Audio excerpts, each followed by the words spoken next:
Hi there everyone, it's September here in the Northern Adirondacks in New York State, and I'm here to introduce you to another fantastic plant. As a farmer florist, I love perennials, and what can make a perennial even better is if it is prolific in that it's also self-sowing. So once you get this perennial plant going, it's also going to drop seeds at the end of the season, and a bunch of new seedlings are going to start for you as long as your garden or your area is favorable to those conditions.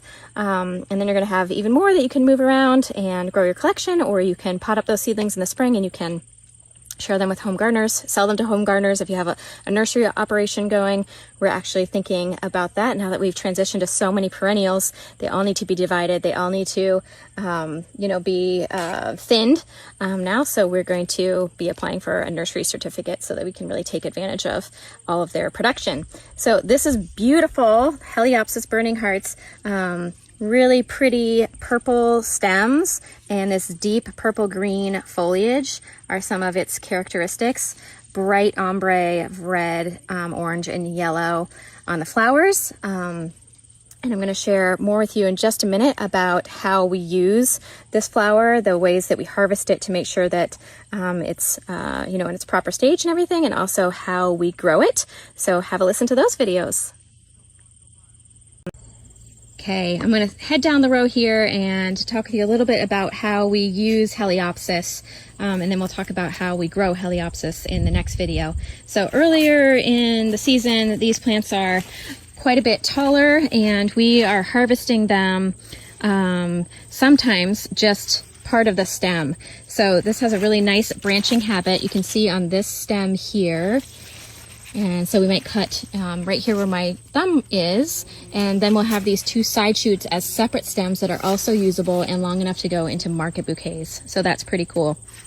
With heliopsis, you do want to make sure that the flowers are fully open before you harvest them. So you might have to do a little bit of editing for your bouquets, because if you have some that aren't fully open or buds, they might get a little bit droopy. So that's something to be aware of. But yeah, we use these in market bouquets. They're a nice splash of bright color. They are perennial.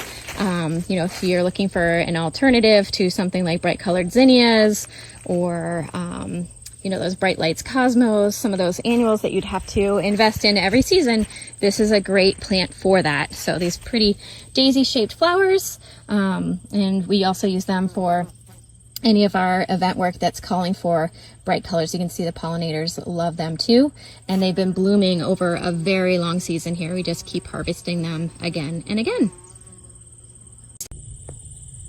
We grew our heliopsis from seed. The first year that we started them, they bloomed at the very end of the summer and into early fall. But this year, the plants grew about twice as tall, their second year, and they started blooming much earlier. So we had July, August, and September harvest window for them so far. One thing that's really fantastic about this perennial is that it is self-sowing. So if you leave some flowers on, which we do because we can't possibly use all of the flowers from this really prolific plant that we have, they will drop seed and they'll start new little baby burning hearts heliopsis plants. And they're easy to identify because they have that same purple stem, purple green foliage. So they're easy for us to kind of pick out in the spring, and we will be potting these up and making them available to home gardeners soon. So that's a pretty cool benefit of them. We could also just thin them and get rid of them, but now we have this nice value added addition to our farm by being able to pluck out our little seedlings every spring and share them with other people. Pretty awesome. So have a good look at heliopsis. There are other varieties of heliopsis that you can grow as well. Burning hearts is just one of them.